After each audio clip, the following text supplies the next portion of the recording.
関節を開く、膝を伸ばす、股関節を開く、膝を伸ばす。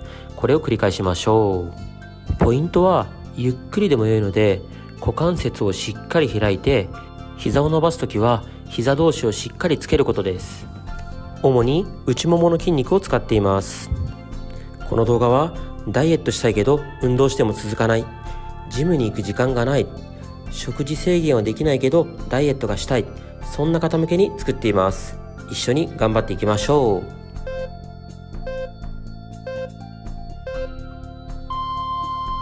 次は足を浮かせて股関節を外に開いた状態で膝をパタパタさせます。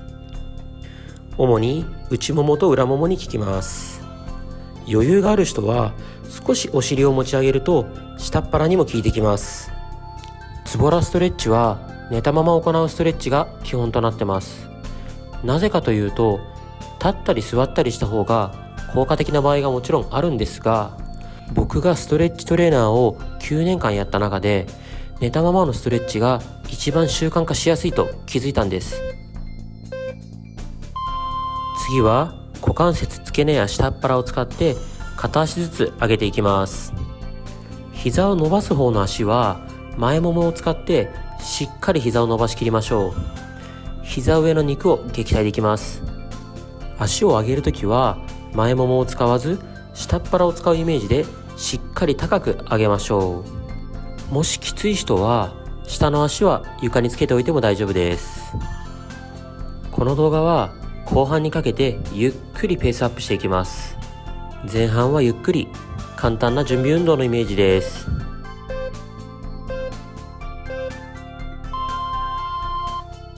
次は両膝を曲げた状態で股関節を左右に倒していきます。外ももが床につくぐらいしっかり倒しましょう。骨盤が多少浮いてしまっても問題ありません。なぜ20分の動画を作ったかというと、皆さんの体をなりづらい体に変えたいからです。気になる部分だけ伸ばしてその場でむくみ解消とか楽になったりはするんですが、太りづらい体、太ももがむくみづらい体にするには全身やる必要があります。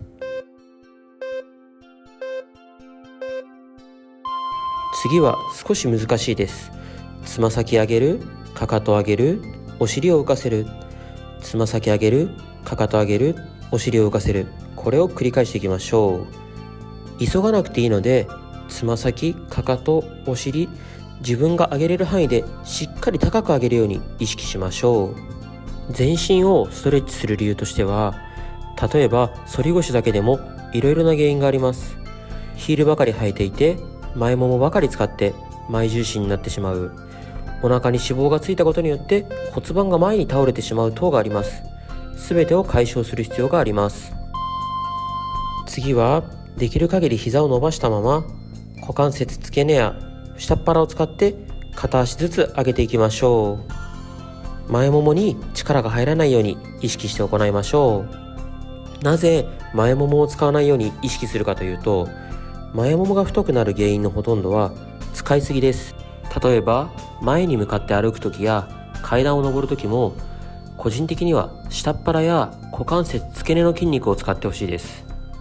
でも下っ腹や股関節付け根が筋力不足だったりして前ももばっかりに頼ってしまう人がほとんどです。次は休憩も兼ねて両手を万歳しましょう。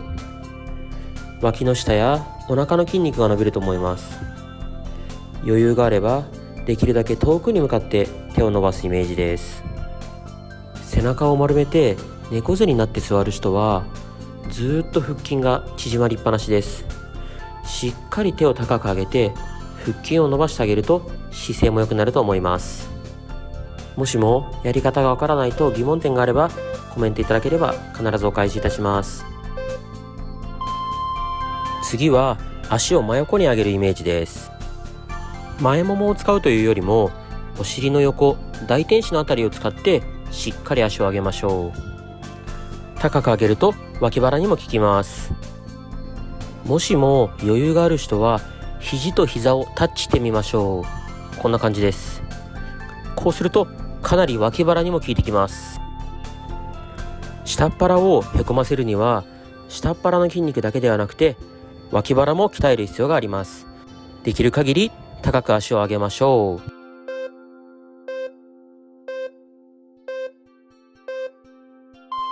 脇腹の筋肉を使ったので、次は脇腹のストレッチを行っていきます。両足を揃えた状態で右に倒しましょう。左手は左斜め上に向かって伸ばすと良いと思います。左のお腹、背中が伸びていれば大丈夫です。この時に左手が内側にねじれてしまう人は猫背の原因になります。しっかり外向けましょう。胸から腕にかけても伸びる感覚があると思います。あまり伸びる感覚がないという人は、僕と同じように股関節曲げた状態でしっかりねじってみましょう。この方が伸びる感覚があると思います。次は左向きにねじっていきましょう。膝を曲げたまま左に倒していきましょう。この時に膝同士はしっかりつけておきましょう。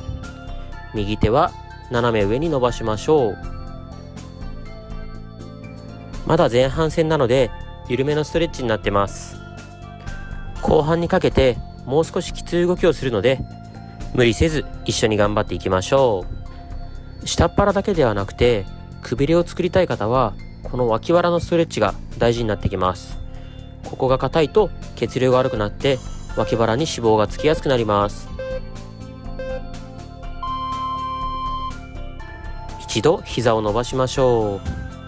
肩幅よりも少し広めに足を開いていただいて、その状態で股関節をねじります。股関節の付け根から内外にしっかりねじっていきましょう。股関節が硬い人にとってはこれも結構難しくて、つま先だけ動かしてしまう人がいるかもしれません。もっとゆっくりでもいいので、股関節の付け根から動かすことを意識して行いましょう。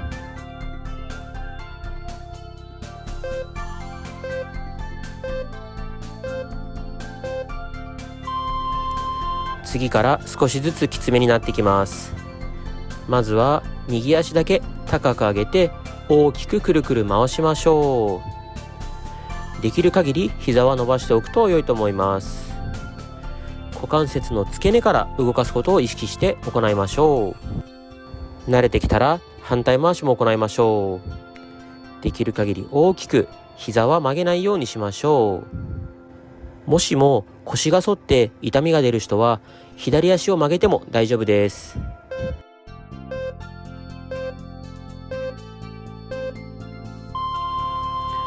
左足も行っていきましょう。足を上げて股関節から大きく動かしていきましょう。太もも周りとお尻、股関節付け根に効いてきます。ポイントは普段動かさない範囲で大きく動かすことです。うまく体が使えている人は股関節の付け根や下っ腹にも効いてくると思います。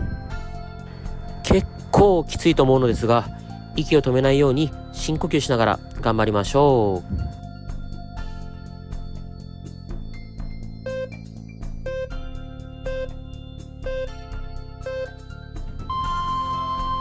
次は両足を上げた状態で内ももを使います。この状態を作って内ももをタッチしていきます。足を上げるというよりもお尻を浮かせる意識で行うと下っ腹にもかなり効いてきます。ガニ股だったり内ももの筋肉が弱い人は膝と膝をつけるのがかなりきついかもしれません。しっかり膝と膝がつくように内ももを使いましょう。腰に痛みが出る人はお尻のあたりにクッションか枕を入れるか自分の手を入れるとお尻が上がって腰への負担が減ります。